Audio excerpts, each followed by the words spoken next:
In the last video, I talked about some of the weaker intermolecular forces or structures of elements. The weakest, of course, was the London dispersion force. In this video, I'll start with the strongest structure, and that's the covalent network.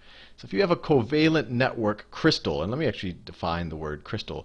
Crystal is just when you have a solid where the molecules that make up the solid are in a regular, relatively consistent pattern. And this is versus an amorphous solid, where everything is kind of just a hodgepodge, and there's different concentrations of different things at different of ions and different molecules at different parts of the solid. So a crystal is just a very regular structure. Ice is a crystal because once you get the temperature low enough in water, the hydrogen bonds form a crystal, a regular structure, and we've talked about that a bunch. But the strongest of all crystal structures is the covalent network. Covalent network. And the biggest, or the prime example of that is carbon when it forms a diamond. So the covalent network, carbon has four valence electrons, so it always wants four more. So when carbon shares with itself, it's very happy. So what it can do is it can form four bonds to four more carbons. And then each of those carbons can form four more bonds to four more carbons. To four more carbons. And this one, 2, 3, and it just keeps going on. This is the structure of a diamond. And the reason why this is such a strong structure is because you can almost view the entire, in fact, you should view the entire diamond as one molecule, because they all have covalent bonds. These are actual sharing of electrons, and these are actually the strongest of all molecular bonds. So you can imagine if the entire solid is made out of this network of carbons, you're going to have an extremely strong, extremely high boiling point substance. And that's why a diamond is so strong, and that's why it's so hard to boil a diamond. Now the next two, and it depends on your special cases of I guess the next most solid version of a solid, and it depends which case you're talking about. One are the ionic crystals. And I'll do them both here because one isn't necessarily ionic crystal. And the next is the metal. Well, it's not the next. They're kind of the metallic crystal. And these bonds, let's say, the most common ionic molecule, or that's not exactly the right word, because to some degree, let's say if I had some sodium and some chloride, and just remember what happens with sodium chloride is sodium here has one extra electron that it's dying to lose. Chlorine has 7 electrons and is dying to get a new one. So sodium essentially donates its electron to chlorine, and then the chlorine becomes negative, the sodium becomes positive, and they want to be near each other. Right? So you have a positive sodium ion and a negative chlorine ion, and the structure of this is going to look something like this, where they're all, so let me do the sodium in green. So you have a bunch of sodium ions that are positive,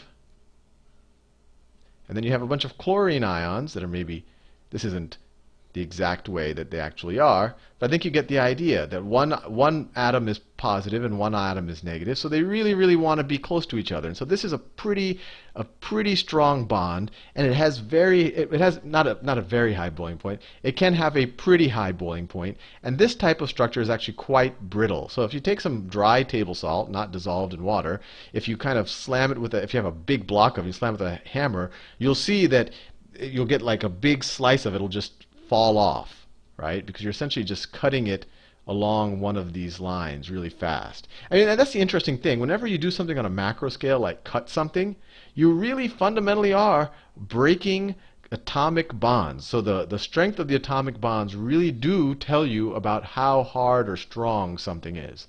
Now the metallic crystal we've talked a lot about. Metals, they like to get rid of their electrons, or not get rid of them, they like to share them.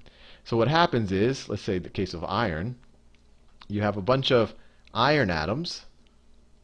This is all iron. And their electrons are they're allowed to roam free in the neighborhood. They're all the electrons. They're allowed to roam free. And because of this, it forms this sea of electrons. and that are negative, and that makes it a very good conductor of electricity. And of course, since the iron atoms have allowed their electrons to roam, they all become slightly positive. And so they're kind of embedded in this mesh or this sea of electrons. And so the metallic crystals, depending on what cases you look at, sometimes they're harder than the ionic crystals, sometimes not. Obviously, we could list a lot of very hard metals, but we could list a lot of very soft metals. Gold, for example. If you take a screwdriver and hammer it and hammer, pure gold, 24 karat gold, if you take a screwdriver and hit it onto the gold, it'll dent it, right? So this one isn't as brittle as the ionic crystal. It'll often mold to what you want to do with it. It's a little bit softer. I mean, even if you talk about very hard metals, they tend to not be as brittle because the sea of electrons kind of gives you a little give in when you're kind of moving around the metal. But that's not to say that it's not hard. In fact, sometimes that give that a metal has, or that ability to bend or flex, is what actually gives it its strength, because it's allowed to kind of deflect the force. So the strength, and I've touched on this, it also goes into the boiling point. So because these bonds are pretty strong, it has a higher boiling point. If you just took salt crystal and tried to boil it, you'd have to add a lot of heat into the system. So this has a higher boiling point than say, I mean, definitely things that have just van der Waals forces, like these, like the noble gases. But it'll also have a higher boiling point than, say, hydrogen fluoride. Hydrogen fluoride, if you remember from the last video, just had dipole forces.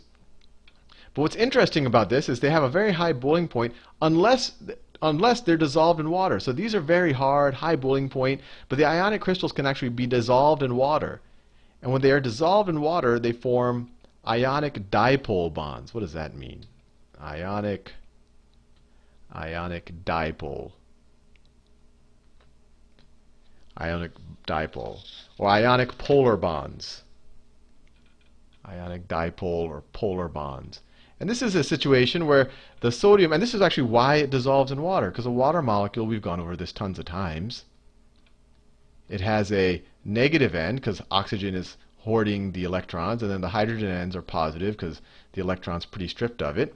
So when you put these sodium and chloride ions in the room or in the water solution, the positive sodiums want to get attracted to the negative side of this dipole, and then the negative chlorides, Cl minus, want to go near the hydrogens. So they kind of get dissolved in this. They don't necessarily want to be, they still want to be attracted to each other, but they're still also attracted to different sides of the water. So it allows them to get dissolved and kind of go with the flow of the water. So in this case, when you actually dissolve an ionic crystal into water, as an ionic crystal, not a good conductor of electricity, not a lot of charge that is really movable in this state. But here, all of a sudden, we have these charged particles that can move.